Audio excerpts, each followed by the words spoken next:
they are all in with Jaxson Dart. He looks great. He is a first-round quarterback. I'm not so sure he isn't the quarterback one of this class. I'm just putting him here because of value. I probably do slightly prefer Dart to Ward, but factor in draft capital, you can't take him ahead with seriousness. But I think Jaxson Dart is there. I think he's going to be just fine, and he's got Malik Neighbors. I think he's fine. I'm taking Jaxson Dart. I'm with you. The Jaxson Dart vibes are great, and also it's a Daniel Jones rush for 700 yards under Brian Dable. Yeah. Jaxson Dart, like the rushing upside, I think he's more fantasy viable than Cam Ward. So, certainly for this year, Lots Ward of Bo Nix vibes. Very comparable to Bo Nix. Yep. What? Why are you shaking your head? You're welcome.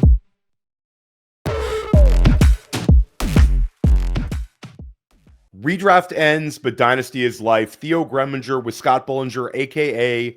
Jax Falcone of the Undrafted, the Undroppables. He's everywhere.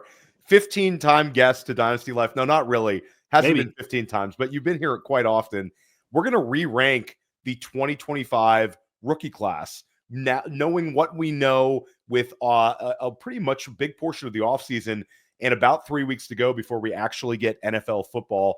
But before we get that started, let's start off at the top. I think the most significant rookie riser is TreVeyon Henderson. Your vibes with TreVeyon Henderson, sort of where is he in your overall Dynasty running back ranks, your expectations for him in year one, and spoiler alert, Scott is a big New England Patriots fan. So not only does he have a rational Dynasty take, but he's also probably very, very stoked to have this exciting of an offensive skill position player on a team that really needed an injection of somebody exciting like this. I'm surprised you buried the lead because I feel like probably we have to talk about the 101 and whether or not we think Efton Chisholm deserves to be over Ashton Jeanty. I think that's the question that a lot of people are asking. But if you want to start with TreVeyon further down the line, no problem with me. Look, TreVeyon was my boy. I was a TreVeyon Henderson fan before he went to the Patriots. As a self-loathing fan, I was actually more nervous after they drafted him, not more confident. But I do think that if I'm being, sort of, just surgical about this, I think that it's actually objectively a good landing spot in New England. Drake May, young, quarterback, he's tethered to him for a period of time. I think the coach is certainly there for the coming years. So I think there's some security there in terms of, offensive coordinator, coach, quarterback that gives him some stability. So I had TreVeyon. I was drafting TreVeyon everywhere. I felt like TreVeyon should have been going ahead of all the wide receivers. And so it's not a huge move up for me to move him where he is. But I think right now, and I know you're going to ask me this question, but I think he's certainly in the tier with Omarion and Hampton. And I think if the coin were in the air and I had to choose, I would probably take TreVeyon over Omarion, although they're very, very close. Yeah, I think it's a very, very close for me. I'm still probably a slight lean to Omarion Hampton, but it's really a TreVeyon Henderson they're both really, really, really exciting for us in Dynasty. Like yourself, I made a lot of moves to go and get TreVeyon Henderson in sort of whatever league I could. A lot of times I was trading into the tier where Henderson was at in order to sort of pack more bags, get more exposure to him. I'm really excited about him. I'm also really excited about his ability to put up a big season in year one, which is not something that we should overlook as Dynasty managers. Like, year one production matters a lot. A lot of people sort of act like it doesn't, but it's one of the biggest drivers to certainly really Dynasty value. And I had a bold predictions article that came out probably by the time this podcast is dropped. And I said TreVeyon Henderson will be a star this year. I'm predicting that he has 79 catches. He's going to finish right behind Demario Douglas for the most catches on the year. And I think he's going to have 3 rushes of 40 yards or more, like be a really big play threat combined with a lot of receptions. That's about as fantasy friendly as it gets. Then you factor in he's a Teflon prospect. He had that incredible year in 2021 alongside all these, like, people are like, give me a break. Go back and look at TreVeyon Henderson on that team. It was Justin Fields. It was Chris Olave. It was Garrett Wilson. It was Jackson Smith-Njigba. It was Marvin Harrison Jr., Jeremy Ruckert, a million guys that are in the NFL. and Emeka Egbuka on that team, and a million guys that are in the NFL. And TreVeyon Henderson had like 19 touchdowns or something that year. Yeah, And 19 touchdowns. 19 touchdowns. And I think Yeah, when you look at TreVeyon, it's like people think of that Texas game and they're like the big catch and run, which, you saw on X a million times. Very, very cool play and very, very good timing. But he had 11 plays at Ohio State that went for 50 yards or more. So he's super fantasy friendly. Yeah, he's a big play player. I mean, he hits all the boxes of the anatomy, which we like to look at. And one of the big boxes is one of the things that you mentioned, which is early college production, which he had in spades. 19 touchdowns as a true freshman, over 1,500 all-purpose yards. And the big one, 6.8 yards per attempt and 7.4 yards per touch. For his career, he's 7 yards a touch in college with 48 touchdowns. Just an absolute stud. That was playing alongside Quinshon for, a period of time as well, and including the fact that he was hurt his sophomore year. So I just, everything, all signs point way, way up for TreVeyon. He's rock solid. So yeah, I don't know what else we can talk about really. And one thing I will mention actually is if you look at the dynasty landscape of running back, I always say this is the rinse and repeat. How many running backs can you comfortably predict will be a starter in 2027? Like literally 3 or 4. Like, I mean, in other words, we have this year, next year. You can do that so comfortably with the wide receivers. Emeka Egbuka is going to be a starter in 27, 28, 29. Like it's just for sure they're going to be out there. Now, you can't do that as much with the running back position entirely. Gibbs, Bijan, Jeanty, and then I have TreVeyon and Omarion. I know it's going to be your question, but I have them rounding out the top 5 because they're as likely or probably more likely to be starters in 2027 than everybody else in the NFL. Yeah, I think it's a bold take, and I think it's an uncomfortable one for people to hear because Devon Achan's a player that the two of us have been extremely high on, and I will remain with. I'll say this: I'm going to throw Achan in right alongside those two. He's 6 for me.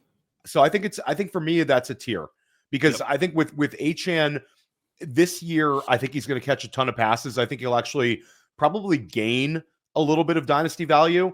And we're looking at Miami sort of as a whole. The offensive line could get better next year. The quarterback situation could like even out. For me, Achan is a little bit more of static of a prospect, but I understand people that want to bump Hampton, bump Henderson over him. To me, that's a very solid tier. So yeah, trades that I think are available for people in leagues. I think using Bucky Irving slightly plus potentially to go ahead and get yourself one of these two rookies is still in the wheelhouse with the enthusiasm that redraft managers have for Bucky right now. For example, like how much do you think on top of, let's say I offer you Bucky Irving and I have Rachaad White rostered because why wouldn't I at this point in a lot of deep leagues, Bucky and Rachaad were together. How much on top of that would it take you to get a TreVeyon, do you think, from not necessarily yourself, but the average dynasty manager? It's a good question. I would say that there are plenty of dynasty managers who still have Bucky Irving over TreVeyon in dynasty. I think the steam right this moment is pretty strong. I actually did peek at Keep Trade Cut to see exactly where I was on TreVeyon. I think they still have, Bucky ahead. Yeah. If I just looked recently in prep for the show because I had TreVeyon as RB 4-5, and I think they had him still at 8-9 or something, behind a number of players like Achan and Saquon and Bucky. So, I think there's definitely some opportunity to make some moves in there. I love to get the profit as opposed to give the profit. One of the ways I would probably trade for TreVeyon if I was giving up Bucky would not necessarily, I would probably include other things, maybe a quarterback needy team. You start putting in, you give up Geno and Bucky to get TreVeyon in a pick. I really love that, right? As opposed to the other way around. So it's maybe a way to foist a sort of desperate asset onto another roster.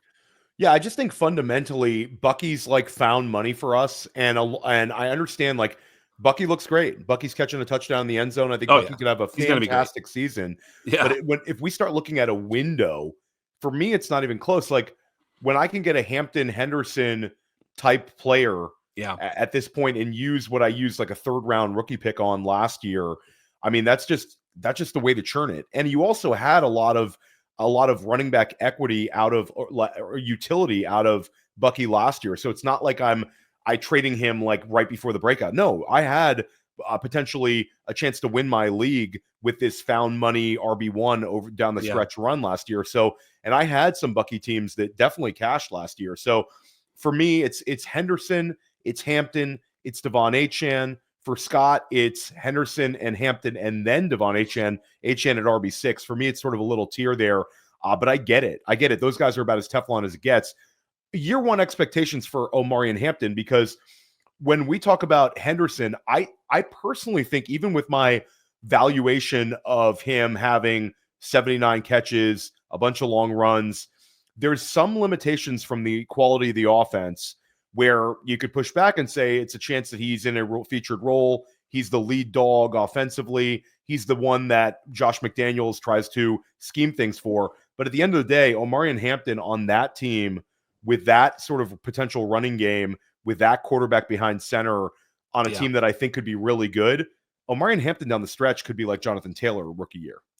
Yeah, no doubt. I mean, look, with Najee Harris having the eye issue, I don't know exactly what that means, but it's certainly opening up the window for Omarion to take over during camp. And we talked about it, I think, a few weeks or months ago about Omarion maybe taking some time to overcome Najee, which is very reasonable. But because of the injury, he's kind of doing it at an accelerated pace, which increases the value of Omarion, because year one, we're never sure what we're going to get from these rookie running backs. Just go back and look at Nick Chubb or Jonathan Taylor, players like that, where sometimes you get a little bit of stop and start with those players, which actually would be sort of a great time to potentially trade for those players once they have those sort of slow starts. Take a Bucky and get TreVeyon plus, because TreVeyon doesn't come out of the gate, or Omarion for that matter. But I think the Pats get the Raiders at home week one. It's not like. And Bucky gets Atlanta on the road. I think that's a smash spot. So they're probably both going to go off. It's going to be a fun season for sure. But yeah, the year one rookie running backs can be a little bit, murky, right?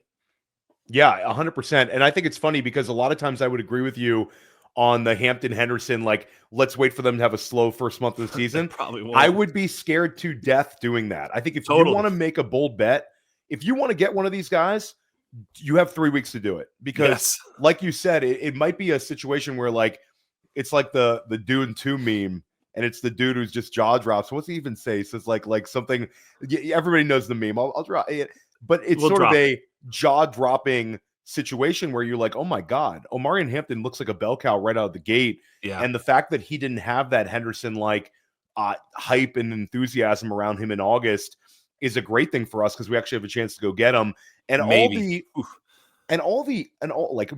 exactly. But I think that I'll just say, I think his price is going to be more expensive on October 1 than it will be on September 1.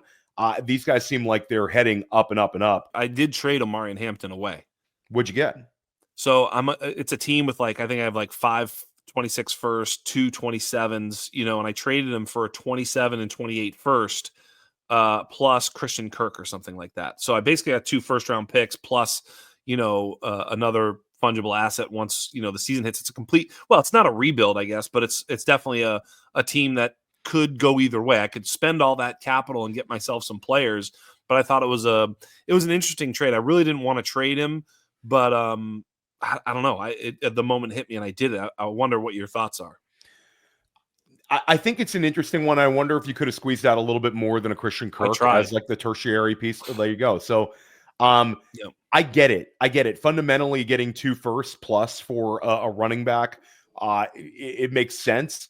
The fact that one of the picks is so far out with 2028, I wish it would have been like a 2026 and a 2027 first. I think you maybe could have done a little bit more with that. Yeah. I just think at the end of the day, it's sort of like a Hampton is a bell cow. And it's with Hampton, all this talk about like they want to use a second running back because this is what Greg Roman does. This is like they're talking. I mean, I think that's all like well and good until you actually see him play. And his competition is guys like Kamani Vidal, Rocket Sanders. And then we keep like Najee Harris coming off of an eye injury, and it's a brand new team for him. So he missed all of this valuable training camp time. So for me, it's Hampton's in a wonderful spot. We're really high on Hampton and Henderson, not only for Dynasty, but for 2025. Let everybody know when your pods are dropping, what you have going on this time of year. Absolutely. We, man, the Dynasty Underground is so much fun. Me, Travis, and Joe Kuvatakis. That show is just an absolute blast to do. I think we're on 6 months now. It really is hitting a firestorm. So people who love Dynasty, you got to go check out Dynasty Underground on the Undroppables feed. The Undrafted, man, I've been gone for a little bit, been touching a lot of grass. I mean, so much grass. So the Undrafted comes back this week and got a ton of really cool guests on the docket here in the next few weeks to a month. So that's really exciting. I think I'm going to get one of your the Fantasy Life boys, Ian Hardett's coming on in a couple weeks. Can't wait. I've never potted with him, and he's one of my favorite people, so I cannot wait. No, awesome. Highly recommend you check out all of Scott's work. Like I've been on your pod a million times. It's high level Dynasty content. There's a reason we pod with one another so much, because I think we really provide like actionable information, and you're doing it multiple times a week now. I highly recommend everything that the Undroppables are dropping as well. That's a really, really strong team you've formed. So we talked a little bit before we went to break on Kaleb Johnson. Yeah, it's a player that we were both enthusiastic about as a prospect out of Iowa, and then falls to the third round. But we get sort of a bailout spot with the Pittsburgh Steelers, where it's sort of easy to envision him just stepping directly into that Harris role. The vibes aren't great right now. It seems like he's behind Jalen Warren, and also surprisingly, Kenneth Gainwell looks like he's going to get a couple of snaps. We had a talk in the pre-show about this, and I don't want to get too deep into the weeds here, but one thing we talked about is the lack of hits coming out of third-round running backs. And I'll just give a sort of a murderer's row of guys that have just been either evaporated in dynasty value or failed to deliver.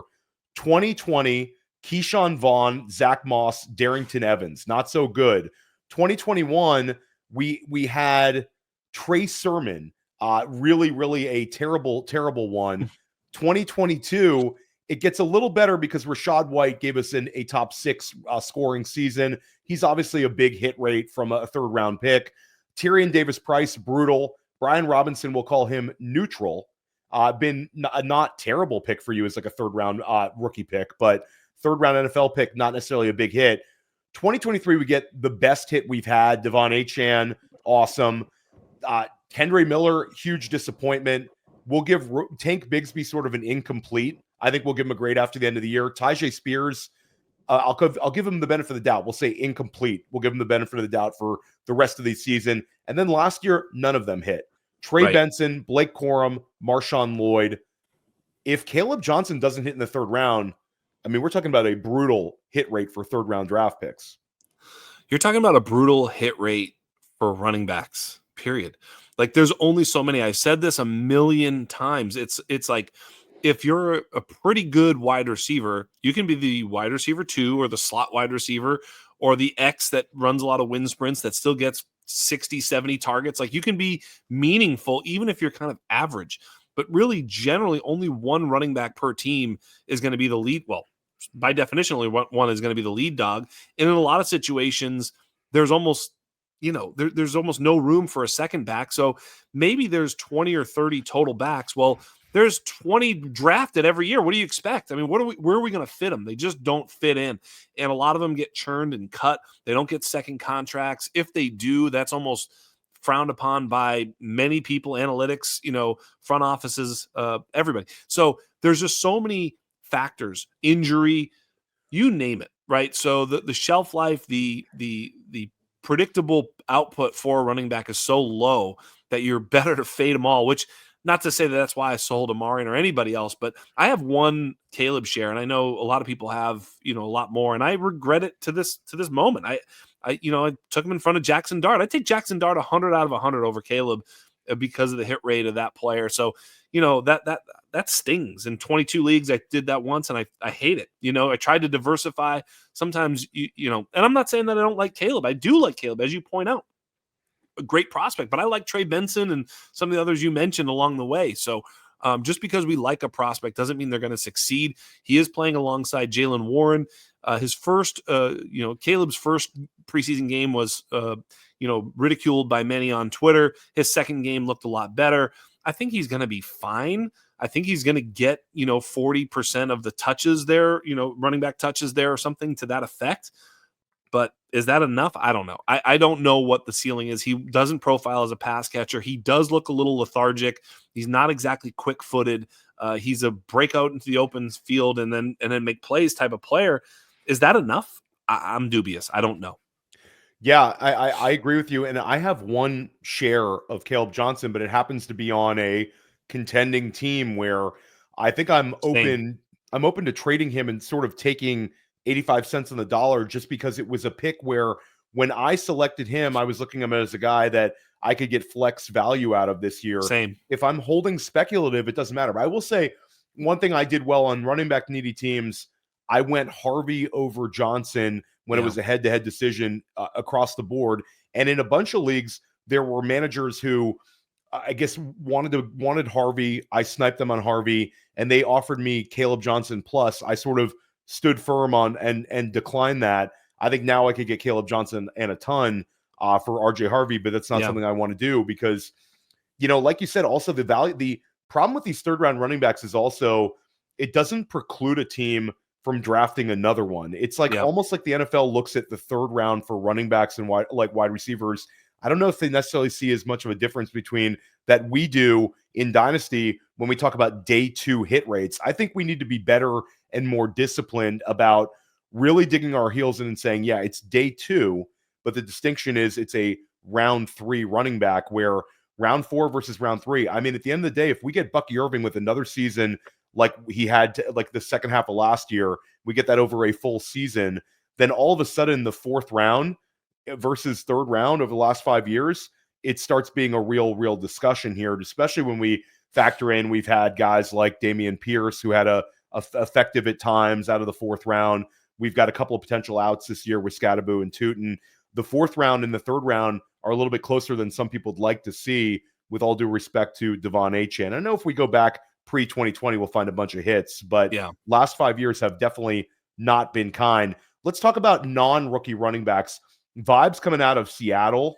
Clint Kubiak. Clint Kubiak might be the smartest man in the room. This guy might be getting fast-tracked to be a head coach. There was a 2-week period where Kubiak looked like the smartest man in the world last year. Saints were scoring a ton of points early on. Now it's sort of a Clint Kubiak do-over. Seattle's been bottom 5 in rushing yardage for 2 consecutive years. Seems like that could turn around in a major way. My question to you is your enthusiasm levels for not only Kenneth Walker, who on Keep Trade Cut is running back 16, but also Zach Charbonnet, who by my estimation is probably the best handcuff running back in all of football with a premium price tag. He's up to RB24 on Keep Trade Cut. Your thoughts on this backfield, the way dynasty managers should be hitting it? It's funny because I'm doing my show sheet, and I don't, as you know, I don't often put coaches in my show sheet, as you've seen many of them. But Clint Kubiak made my show sheet this week, and this sort of whole, environment that they're creating in Seattle. Obviously, it was a preseason game, but they were running amok on Kansas City, and it just sort of looks like everybody was able to do it. George Halani, Damian Martinez, everybody was kind of doing it. So I think at the end of the day, we're going to see, a great deal of success from that running game. And for that reason, we saw even Charbonnet succeed last year when Ken Walker was down. And whether we like it or not, Ken Walker also susceptible to injury, as he's kind of been a little injury prone with the lower leg stuff. But I'm not a doctor, as some of you may already know. But either way, Charbonnet may have a little bit of standalone value if they're going to run the way they want to run. 10 carries a game can get you there sometimes, right? Especially if there's a mixed in of a few targets. He's been catching the football too. So I agree. The price is the issue, right? The price is the issue. Yeah, and the price is the issue. I do think it's league specific when it comes to Charbonnet because, and it's also manager to manager specific where some people really value holding these elite handcuffs. I mean, I think it's proper roster construction if you have a lot of them because it's sort of a no-brainer start. if the starter is out ahead of him, he's in your lineup. You don't have much thinking to do. I worry a little bit in the back of my mind that, let's say Walker misses some time. Let's say that Charbonnet plays really, really well and keeps putting up these RB1 numbers.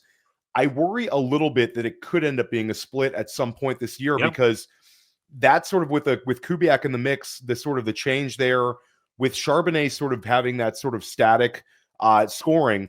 And I get it. There's people that'll say, and I'm sure people in YouTube, if watching this on YouTube or listening to the pod, will say, Walker, big explosive runs, the talent for Walker is ahead, but durability is something that NFL coaches value as well. Yes.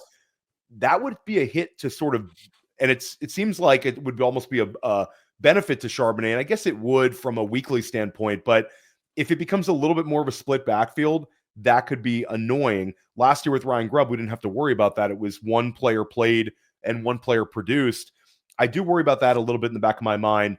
I'm paying for both of these players. I'm happy to have, if you told me I could have Charbonnet or Walker on every single one of my Dynasty rosters this year, I'd probably be okay with it, because I think it's going to be a very, very productive one. There's a lot of question marks for Breece Hall managers right now. If you're holding Breece Hall, there is an argument that now might be a time to potentially sell. He's never averaged fewer than 15 points per game, but there's looming threats of Braylon Allen's usage, maybe the long-term viability for him in New York, question marks down the line. Then there's also Dynasty managers who are looking at Breece Hall as an ultimate buy low. Player who's never averaged fewer than 15 points per game, was a second-round draft pick, and could have a newfound life on a number of teams in the 2020 heading into 2026, or potentially with a midseason trade. What's your general vibes? How would you be treating Breece Hall on your own roster, and would you be looking to go trade for him? Yeah, I mean, right now it's a little scary. I just look, Breece Hall on Keep Trade Cut is, falling asset and is behind Chase Brown, Kyron Williams, Jonathan Taylor. Man, I'm still ahead of those players. I mean, he's the same age. He's actually younger than all of those guys. He's younger than Chase Brown by over a year. He's younger than Kyron. He's younger than JT by over 2 years. I don't see the doom and gloom. I think it's a contract year thing. I think it's a little bit of this and that. It's preseason. I think when the rubber hits the road, Breece Hall will be the Jets' best option at running back. It won't change because Braylon Allen is pretty good and young. I think they'll probably move on from Breece. Maybe they're looking to trade Breece. I don't really know, but I think this is sounding like his last year. But man, I'd have a hard time believing they're just going to play inferior players at a rate so much that they're going to make his value that low. And yeah, I'm not buying necessarily. I would buy at a discount. I think if you can buy at a discount, for sure I'd be buying. Like right now, I mean, at that valuation, he's on the 1-2, like a first round pick or second round pick, like right on the edge there. I think certainly if you could buy for a second or two, yeah, go right ahead. If you have to pay a full freight first round pick for him, I think I'd hesitate though, in terms of buying. Yeah, it's one of those classic players where if you can get a first, you can understand selling them. Sure. And I wouldn't pay it if I'm looking to get them type deal. There's a lot of players like that in Dynasty. Of course, yeah. And Breece Hall is interesting because I do think he's got outs.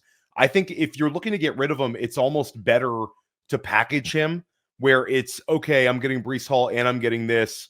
And then, okay, maybe I can kind of stomach giving up a better running back or a better wide receiver, getting Breece Hall with this wide out, that sort of thing. I mean, I think that he's a player that you don't want people to have to really gauge if you're taking him on your roster. It's sort of like, I'm getting these two assets. 1-for-1 trades with Breece are very difficult to come up with now. They were way easier months ago. But I'll say even with Breece Hall, it's a lot of it's the assumption of rational coaching and rational usage. I mean, all bets might be off this year if Aaron Glenn really wants to establish things with Braylon Allen, the physicality. Maybe he's a player that coaches say needs to get a little bit ramped up. We hear that often for big power backs. Yeah. I think by any means, Braylon Allen is your goal line back. And I think Breece Hall sort of loses that. So for me, I'm fine. I don't want to get rid of Hall just to get rid of Hall. But I'm apprehensive, like you said. I think just overpaying for everything's going to be all right vibes, you could get yourself in trouble. I'll say that it reminds me a little bit of a younger version of a Pollard if he just hits the market as a free agent. We saw what Tennessee was willing to pay for Pollard and the enthusiasm they had to sign him on like day one of free agency. I think you'd see that with Breece Hall. The one X factor is, do some teams look at his injury history and hold that against him? I think that's also be team specific. So I'm with you. It's a weird player right now. It's a weird vibe. If we had this conversation. I kind of like what you're saying, though. I like what you're saying, like sort of value him as a first round pick in a trade where you take Breece plus maybe a first, plus maybe some other things and try and move yourself into an elite wide receiver. You know, even a Ladd or a Marvin Harrison Jr. or something like that. You know, obviously if you can get into the neighbor's range, God bless you, please do it. But you know what I'm saying? Like maybe that's a way to get off him where, you know, you're tiering up and out of a running back and into a wide receiver. I've heard worse ideas. Yeah, I used him in a big package to get a CeeDee Lamb this past offseason in a league where it was him plus a bunch of players, but it was sort of a, I guess on paper, slight overpay for a CeeDee Lamb, but it was like a sum of the parts. I traded a bunch of 50-cent pieces to get $1 sort of thing where I'll take the chance on consolidating my roster and getting a couple open spots every time. You were paying in pennies. You're like, here's another one. There's another one. That's $3 right there if you just keep counting. That's right. Keep no doubt about that. All right, so we have a ton of enthusiasm yet again about a rookie wide receiver class. Let's start out with Emeka Egbuka, steaming up and up and up and up. You've been very high on Egbuka. Right. Since the jump. We've talked about Egbuka together on podcasts for 6 months now. I have a bunch of bags packed. You've got a bunch of bags packed. Where are you slotting him in for like your overall dynasty wide receiver rankings right now? I've said that I think all three of the big three are immediate kind of top 15 values. Are you higher than that when it comes to Egbuka, or is that about right? You know, it's so cool. This podcast is basically just a pat on the old Jax Falcone back because the TreVeyon, you know, I had well ahead of consensus. Consensus comes to me. Egbuka, Lord knows I've been well ahead. And my take the whole time was that Egbuka, Travis Hunter, and Tet McMillan were a tier. And though the reason I have no Tet and very little Travis Hunter is not because I don't like them, but because I could get Egbuka for so much less. I could trade the Tet pick plus, you know, I could get so much more plus Egbuka. So I could get, during the rookie draft, I could trade what was going to be Tet McMillan and either get TreVeyon Henderson plus or Egbuka plus. And I did that so many times because to me, TreVeyon and Egbuka were in that range. Egbuka kept getting pushed down into the 1-2 turn where he did not belong. I was happy to take him there, of course. But, you know, for me to trade from the 104 to the 201, pick up a future first. And so basically to get Egbuka plus a first for Tet McMillan made zero sense to me. It made no sense to me. I've probably gone as far now as to put Egbuka as my wide receiver 1. It's certainly very close. I think him and Tet are certainly 1 and 2. Travis Hunter, a little bit scary, right? You know, just unsure what his role will be, unsure what his usage will be. Will he be a full-time player? Will he be basically Jayden Reed on offense and, you know, some sort of specialty defensive player? That's fine. That's great for NFL. It's not awesome for a top 5 rookie pick. So I'm a little bit more hesitant on Travis Hunter. We can maybe get there. But for me, I think your question was, where do I have Mr. Egbuka in Dynasty? Let me look because I believe it's going to be pretty high. Well, let's just go head to head. You know, we'll do a real life head to head. Let's do it. Okay, Garrett Wilson. If I offer you Garrett Wilson for your Emeka Egbuka, it's going to be hard. That's where I have him. So I have him right behind Garrett Wilson, 13-14. So Garrett Wilson and Emeka Egbuka, that's a really tough one. That's where he's at, though. That's oh my God, you're going to make me answer. If you're coming calling for Egbuka, and if you don't value them at least similarly, and you're asking, so what'll happen a lot of times is people will ask, they'll say Garrett Wilson, and they'll want Egbuka plus. And that I would turn down. Nobody's really probably offering you Garrett Wilson straight up. If that happens, I think you have to think about it. But at that point, that means that owner, that manager prefers Egbuka more than likely, and therefore you could get the squeeze in the future second. So maybe that's the way to go. But again, just straight up, I don't think the trade's really there for you unless you have a player, another manager who sees them similar or Egbuka ahead, in which case you can squeeze. I think that's a fair way of looking at it. I do think it's the known commodity tax where you could still get Egbuka plus by some managers, but I think that's sort of the Mendoza line. We go further down the list. Let's throw down if I offer you T. Higgins for Emeka Egbuka. No chance. Okay, so and that's realistic where Higgins was 18 points per game last year, just to show your enthusiasm levels. Let's say I offer you, with the suspension looming, does Xavier Worthy get it done for Emeka Egbuka in some leagues right now? Say that again. Does Xavier Worthy get it done for Emeka Egbuka in some leagues right now with the Rashee Rice suspension, Worthy scoring a ton to end last season, the narrative of Xavier Worthy scoring a ton of points, at least in those games where Rice doesn't play? So I will say this: that whole tier, that whole tier after Garrett Wilson, which is interesting. The AJ Brown, T. Higgins, Rome Odunze, Pickens, Worthy, Olave, Addison, like all those guys that are really good, right? They're all really good. We all agree they're all good players. I think those guys, if you can get Egbuka plus or, Egbuka even straight up, I think it's the play. I really do. I mean, T. Higgins, 27, 28? I mean, he's getting there. He's not young anymore. Maybe he's 26. I don't even know. I got to look. But T. Higgins is not young anymore. Egbuka, I mean, he could very well be the wide receiver one on that team this year. It's certainly possible with Godwin still nursing back to health, and Evans is awesome, but an outside player. So I think there's going to be plenty of, intermediate and short stuff for Egbuka to just gobble up. I think he's going to be a PPR machine. So look, he could show out as early as year one, which is why I've moved him up. I was really solid, high on Egbuka, but more of a little bit of a 2-year play where I thought things would sort of clear out as they did for JSN, as they did for CeeDee Lamb in the past. I sort of viewed him in that vein in terms of getting his opportunity, but it may come sooner than that for Egbuka. So I think he leads Xavier. I think he leads Tampa Bay in receptions this year, and I think that's where I'm at. I'll throw one out. Can I squeeze Emeka Egbuka and a first for Nico Collins in some leagues? Probably. That's an interesting one because you're giving up production, right? So the first is to pay for that lack of production that you're giving up. So that makes sense. What is the percent chance that Emeka Egbuka outscores Nico Collins in 2026? In 2026? Yes. 40% or something? Like Exactly.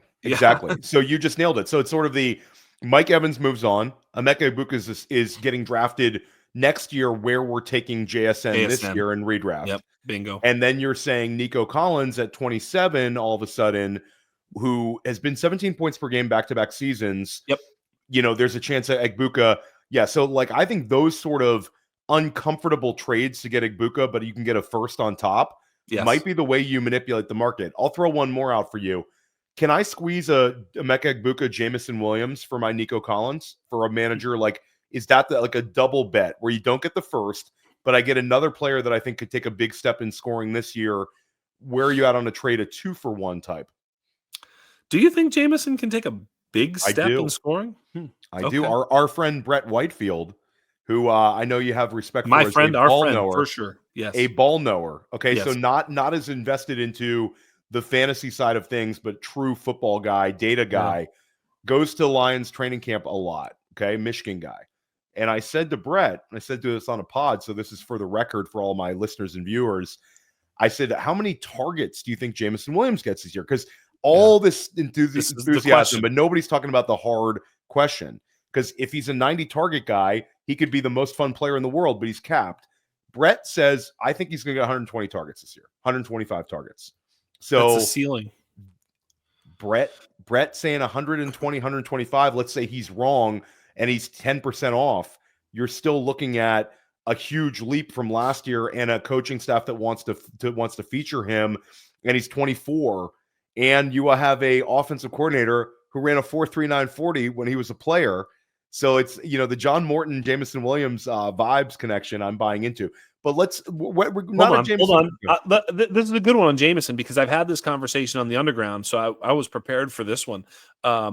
Jameson, do you know what his career high in college and in the pros is for target rate? That means targets per route run. I'm not sure dating back to the Alabama numbers. I know he was never. I mean, we could factor in some of the teammates he played with and all that sort of stuff at Ohio State and Alabama. But go ahead, lay it on me. 23% in his best season, the season that got him drafted first in the first round.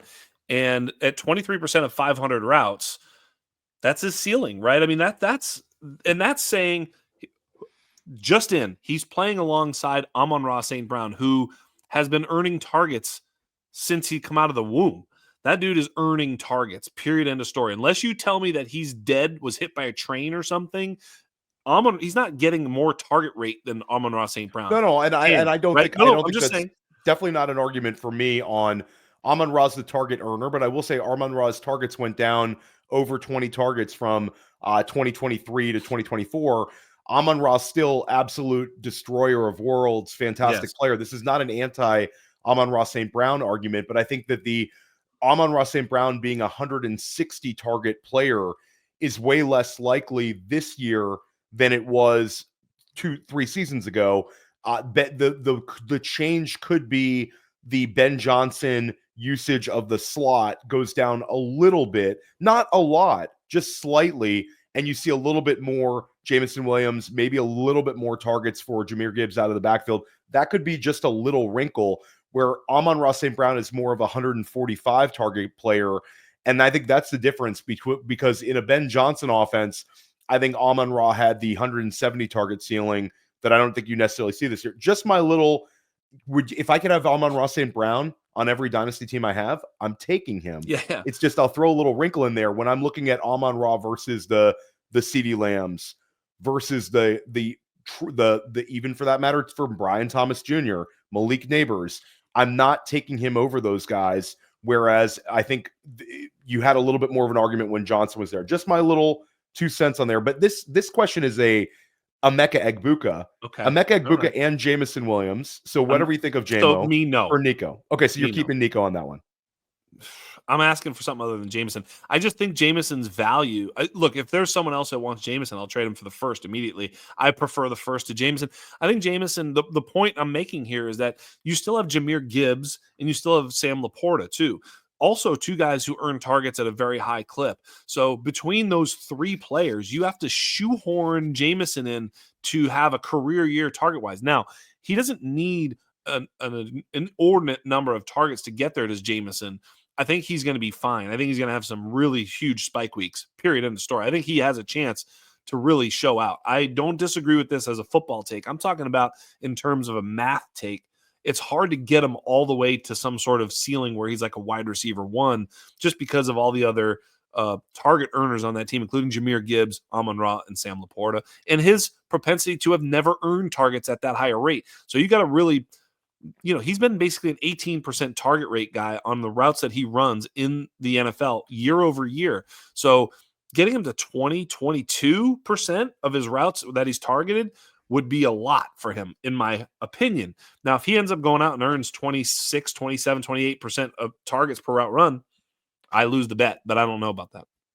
Marvin Harrison Jr. or Tet McMillan? Marvin Harrison Jr. How close? Close, isn't it? Close? Yeah, very close. It's close. Yeah, it's close. I think it's very close. Yeah, I think you can. I think you could squeeze out Tet plus from some managers. Some managers might say, you know what? I want Marvin Harrison Jr. plus. I think it's an eye of the beholder. Those guys are lockstep. Luther Burden's the interesting one because I still think there's a buy window for him because of the. I'm not going to use the word illusion, but I'm going to say the crutch of devaluing talent because of target competition. Yeah. We saw with it Egbuka during Dynasty rookie drafts. You're still seeing it with Burden right now. That's where I argue that the window for Burden is the kind of player you talked about earlier with the Hampton Henderson. Like, we might have 6 weeks to get a Luther Burden deal done, but I think this is the time we really want to go in and get him. Yeah, you retweeted the vibe, huh? Wow, dude. Wow, what a vibe. Sunglasses in the locker room. Sick. I mean, Luther Burden, like it's a vibes. The Bro. vibes based takes. Vibes are there. Dude, I was all in. I saw that. I was like, I'm in. I'm not gonna say another bad word until I'm forced to on Luther Burden after that. Just go check out Theo's Twitter. It was bad. What did he say? If there's a little bit of open field, if I get a little trouble. space in the open field, it's a problem for them. It's a problem. And he said it in a very calm manner. Very like very a stating a fact instead of like a, you could tell it's not a false bravado. It's an I'm him for bravado. That was a matter of fact, and it's true too. That's actually what's cool about it. But he looked cool saying it. He looked cool making the play too. So yeah, we know what he is. If he can find a way to targets too. I mean, there is a target squeeze there. There's no doubt about it. We know that. There's Colson Loveland, there's Romadunze, there's DJ Moore, there's Luther Burden. If we give them all 25%, nobody else can get anything, and that's not going to happen. Obviously, the point there is that someone's going to see sub 20% target share. It's going to be 15% probably for Luther Burden, and that's just the way it's going to be in year one. But it could be the opposite. I mean, he could get in there and eat. Maybe DJ Moore is sulking. Maybe he's still upset. Maybe he gets traded. These are, 2%, 5% outcomes. I do think DJ Moore's still there to earn targets, and Romadunze was a top 10 pick, so it's going to be hard for Luther to find his way in, but I think he's going to make big plays when he does it, much like Jameson in some ways, right? Yeah, he's super interesting, and when we think about Luther Burden, like we talked about Jameson Williams earlier, could this be the Amon-Ra St. Brown rookie year narrative? And it doesn't have to be quite as high. But could it be Luther Burden over the last 7 weeks of the year? You're like, okay, fine. They're giving him full-time slot usage. Yep. It would almost be the best thing for Chicago that maybe the first half of the year is not smooth sailing. And then we get full-on Loveland, full-on Luther Burden second half of the year. Quick vibes on Matthew Golden. Curious because I know there's a couple guys that never these players that are not necessarily Jax Falcone guys, but I think you're one of your talents is I think you're willing to kind of see, maybe I was not in on this guy, but now it's starting to look a little different. Are you getting those vibes with Golden where Matthew Golden, like the vibes coming out of Green Bay, and then we couple it with multiple wide receiver injuries, seems like he's going to get a chance to get off to a fast start? Yeah, we sort of admit that, because the analytics told us not to take Golden, that this is a blind spot for us to potentially get beat by Golden because he is a first-round pick and he is going to, a prolific passer in Jordan Love. I mean, he's a little erratic as Jordan Love, but he's prolific nonetheless. He can feed the ball downfield. He's got a big arm. So it is a talent match. I don't know. Yeah, I mean, put it this way, I'm probably Golden over Trey Harris right now. I mean, that feels like you're of course you're Golden over Trey Harris right now. Oh, settle down now. Trey Harris, of course, but I mean, how much farther up are you going to go? I mean, you're going to put him. You have Golden over Luther Burden in Dynasty? No. Okay. No. Then I'll throw it out to you. I think it's the one that's interesting. Jayden Higgins or Matthew Golden. That's tough. I mean, because Jayden Higgins was the UN score darling. He's still got pretty good draft capital. He's tethered to a nice quarterback, and he could still have a really big year. There's still like Higgins is sort of. I'm still Higgins, but I understand there's pressure there. So yeah, I'm still Higgins. And I think that's the one where either way, you could find some Matthew Golden managers who are willing to sort of pivot a little bit. And then if you're I took Matthew Golden because this is what I was supposed to do in the rookie draft in terms of the value, but you don't believe in him, you could have a chance to get a Higgins plus right now. Yes. So Golden's interesting because I've been way higher on Golden. Certainly me and you argued about this in rookie draft. Great. This is so not fun. Every time we argue about guys, it's so great. And I love when we get along on guys and we agree on them, but sometimes the arguments are really fun ones. Matthew Golden, I think it's a player that I have exposure to. I still don't want to cash out because I think that the first year could be really, really good for him. But I do want to remind people in the back of our minds that Matthew Golden is sort of a wide receiver one by default on this roster, not a clear wide receiver one. So you always have to factor those kind of guys in. Interesting one. And we'll wonder where Matthew Golden, if he will get into our early rookie rankings here. Go time. We talked about it at the beginning of the show. We're going to re-rank it. And let's say for scoring, we're going to go tight end premium, We're going to go super flex. We're going to go PPR. We'll attempt to get about 12 to 15 players in. Let's get ourselves started. It's Ashton Jeanty at the 101. We still agree, even after the 3 carry, -1 yard preseason 1 game. I mean, wasn't that a big data point for you? No.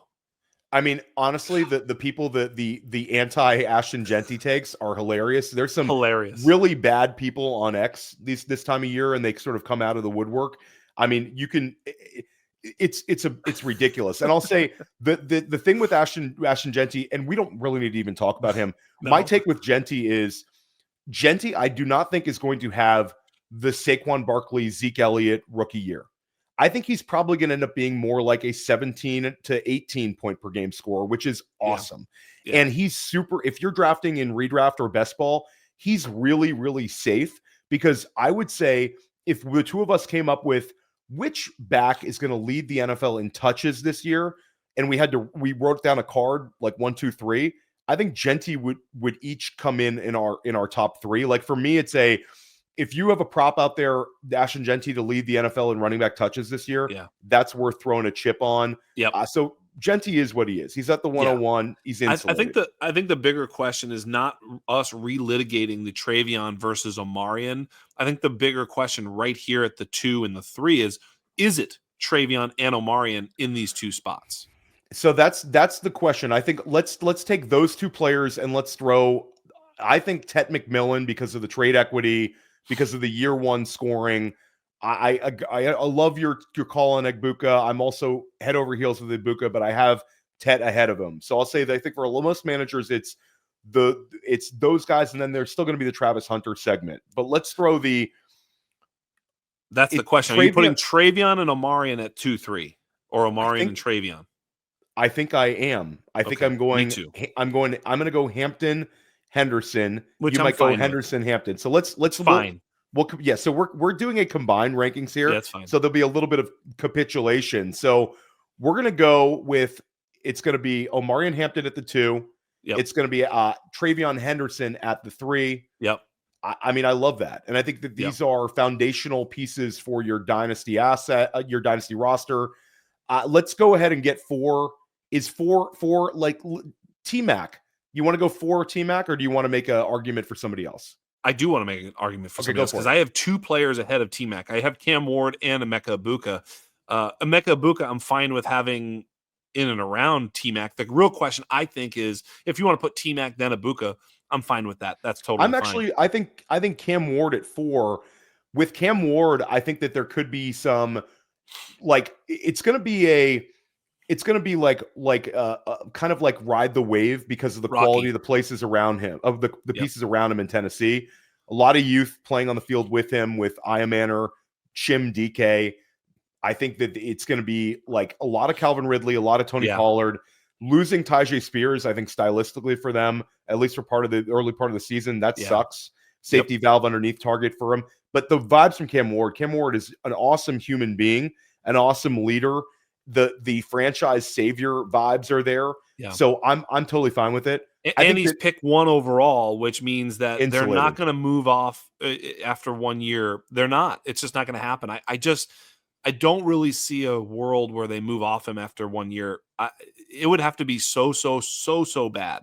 Like, it would have to be really. I mean, they didn't move off Bryce Young after year 1, and that was about as bad as it could be in the NFL. So I think, we're going to see Cam Ward for year 2, which tethers him to opportunity. They might build around him. They're going to have that rookie, scale. So I'm cool with Cam Ward. And would you then go Tet and Egbuka, or would you have Egbuka further down? I have Egbuka then Tet. What are your thoughts? Yes. No, I think Tet for me is the clear 5.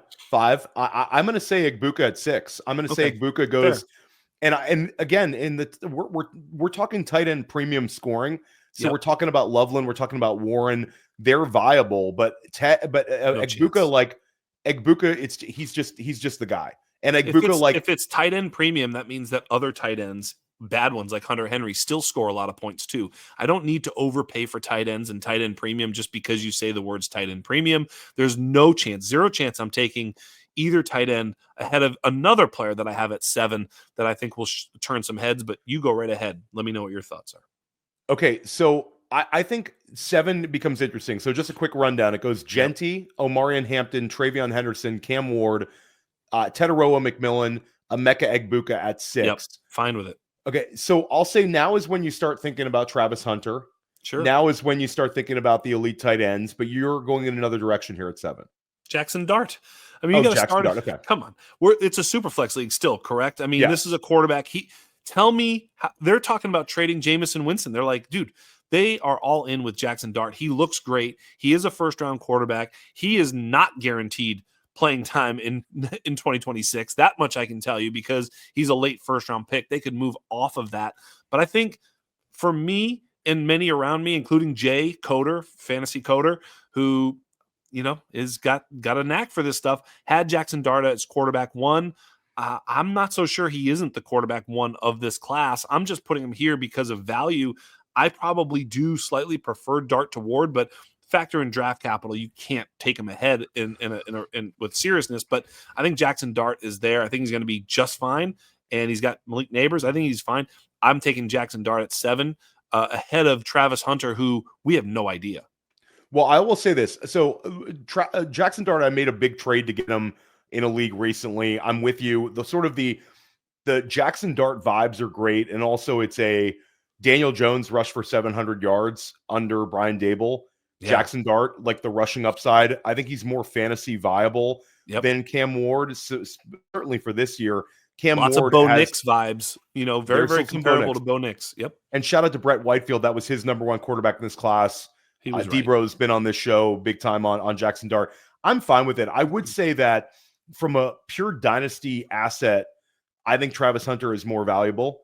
I think Travis Hunter now can get right now matters a little bit. I think Travis Hunter has a little bit more of room to run where it's the intrigue of Travis Hunter, the name brand equity. I think it's close. You acquiesced on and you capitulated on the Henderson Hampton. So I'll capitulate here with the Dart Hunter. I think it's fine. So then Hunter at 8. Let's go Travis Hunter at 8. And that takes him off the board. So we have Dart at 7, Hunter at 8. That's fair. I think we're in tight end range here. We are absolutely in tight end range. We are absolutely in tight end range. Yes. Yeah, and I think these two become real values. Again, you say tight end premium makes a lot of guys more viable scoring wise, but top 5 dynasty tight ends are always going to be valuable in tight end premium scoring. And I think with Colston Loveland and Tyler Warren, they're already pretty much there in terms of dynasty rankings. It's the big 2, Bowers and McBride, tier break, and then you're talking about Sam Laporta with these 2 guys, and that's sort of where we're at. Trade equity, and they're going to score a lot this year. Okay, so now here's where the rubber meets the road. Who do you prefer, Tyler Warren versus Colston Loveland? Because if I go the anatomy of, and we start talking about traits, we start talking about youth, athleticism, draft capital, Loveland's there, but with Tyler Warren, it's sort of this guy could be the leading target earner on Indianapolis this year and potentially beyond. Loveland has to deal with, like you said, Luther Burden, Roma Dunze, DJ Moore. I love them both. I'm okay having both of them. I certainly have a ton more Colston Loveland. I was Loveland over Warren pretty much every time in these FFPC tight end premium leagues I play in. Also, it was Warren went ahead of him almost every league. I didn't have to make the head-to-head choice. It was a lot of people were chasing the Warren production and certainly the vibes. Loveland, I was able to get maybe 2 spots lower in a lot of drafts, so sometimes I'd maneuver around. But I'm certainly like way more exposed to Colston Loveland than I am Warren right now. Okay. Where should we go with who should be ranked highest? I mean, year 1 matters. I think that's the reason I edge towards Tyler Warren. I've flip-flopped back and forth with these 2 guys over the course. I wasn't exactly sure. Warren felt like the more sort of chalky player, the more sort of just guy can do everything, and had some of that vibe from, playing these quarterback, plays and all this stuff. So he's just sort of had the vibes going.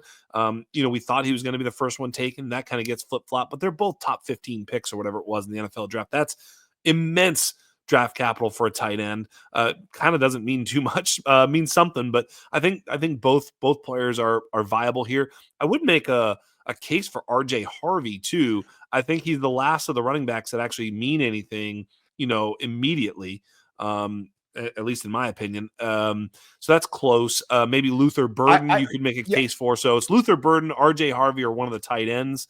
I think I don't know.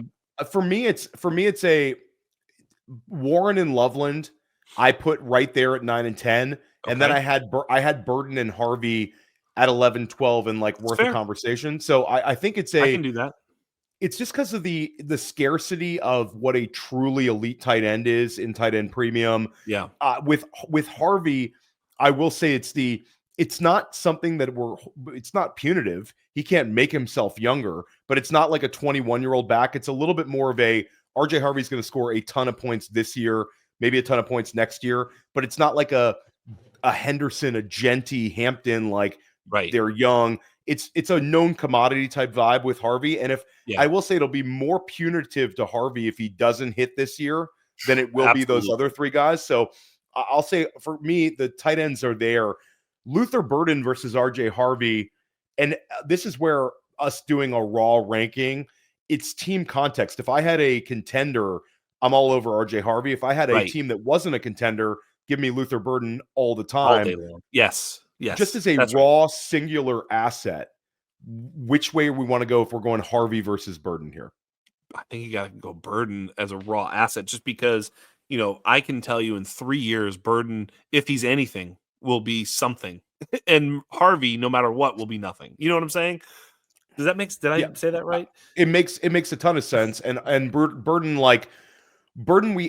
it's a funny one where even if Harvey has a running back 13 season and Burden's like the wide receiver 30, heading into 2026, it could be Burden goes ahead of him in every single Dynasty startup because the vibes in the second half of the season are so good, and he's young, early declare, all those things we love to see from Dynasty managers. So if we knew one of them would hit, obviously we'd take that one. But if you just say they sort of hit their sort of median outcome, as you just put out there, I think Burden is the guy, but difference maker, certainly. I had a Harvey ahead of him, but like it's hard to justify sometimes because we just saw what happened with Kaleb. You take Kaleb in the first round, and all of a sudden you feel like you're holding nothing. That can also happen with these wide receivers. Like, these are all second round picks, by the way, right now. Like, I know that we're taking them at the backside of the first, but these are second round picks in a normal draft. Like in 2024, these would have been second round picks, So Ashton Jeanty 1, Omarion Hampton 2, TreVeyon Henderson 3,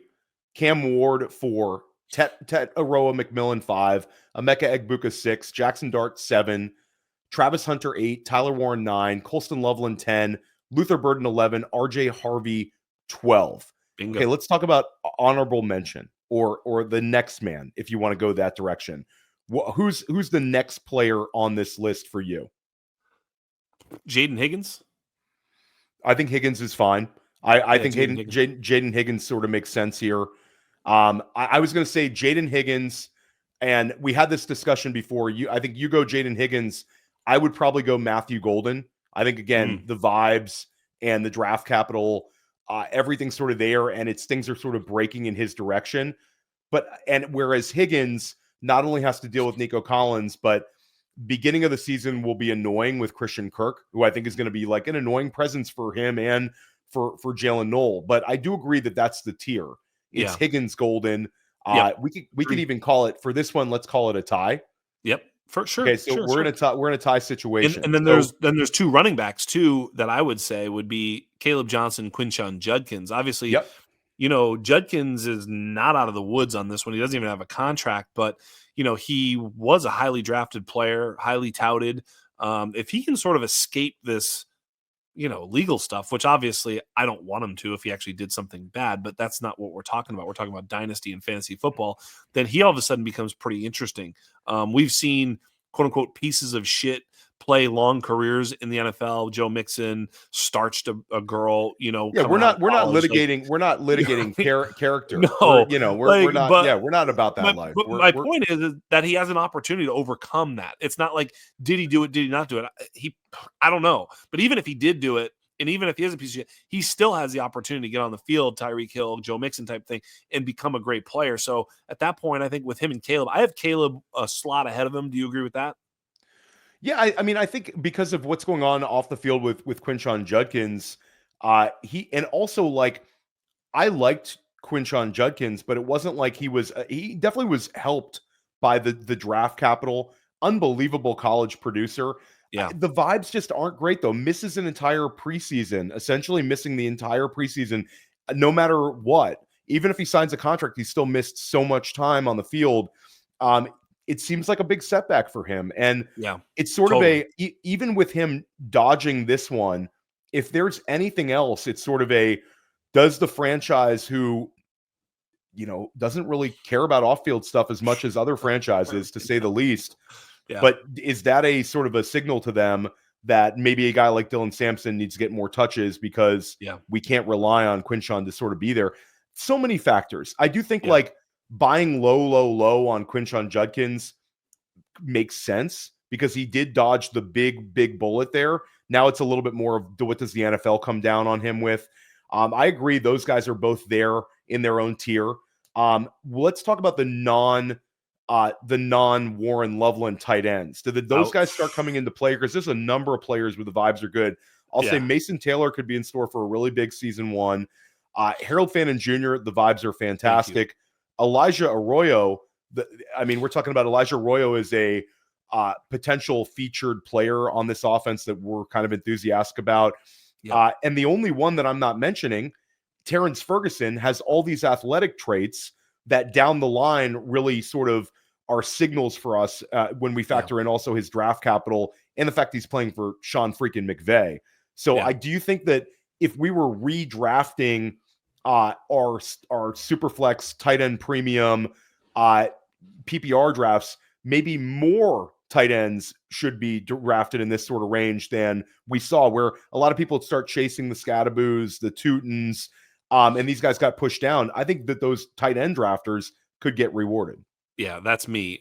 Mason Taylor was the linchpin or the sort of the seal that broke. And once that seal broke, then I would just either I had the picks there or I would trade up a little bit or kind of maneuver my way so that I could hit Fannin, Ferguson, and Arroyo over and over and over again. Fannin kept falling, so he was the last one of that. So I could sometimes take a Ferguson and or an Arroyo and still get Fannin. So it was great. Ton of Fannin, ton of Ferguson, ton of Arroyo. Pretty much, I think 0 shares, 0 cares Mason Taylor, just because he was the most expensive of that group. And I don't know that he's any better than any of those four. I'd just take the other four at cost. I'm fine if you want to bucket them together, but I love Fannin. Fannin's the guy who's a receiver. So, if he hits, so to speak, the only way he hits is as a receiver. That's it. There's no like, oh no, he could be a serviceable blocker. Like, yeah, maybe, but nobody's putting him on the field unless he's getting targeted. And if he gets targeted, we've got something rolling. I had one other thing I wanted to mention. What about Jalen Milroe? I was saving him. I was saving him for after the tight ends. We're on the same page. I have Jalen Milroe creeping all the way up, and even I mean, maybe I want to move him up ahead of. You could put him at pick 13 right now, and I would be okay with that. I don't know just how high we can go because, look, we've seen Sam Darnold fail miserably for 6 straight years and even 7 straight years if you really want to count last year. After this sort of meteoric rise, he failed miserably in the playoffs. What says that he's going to just sort of hold on to this job with a firm grip?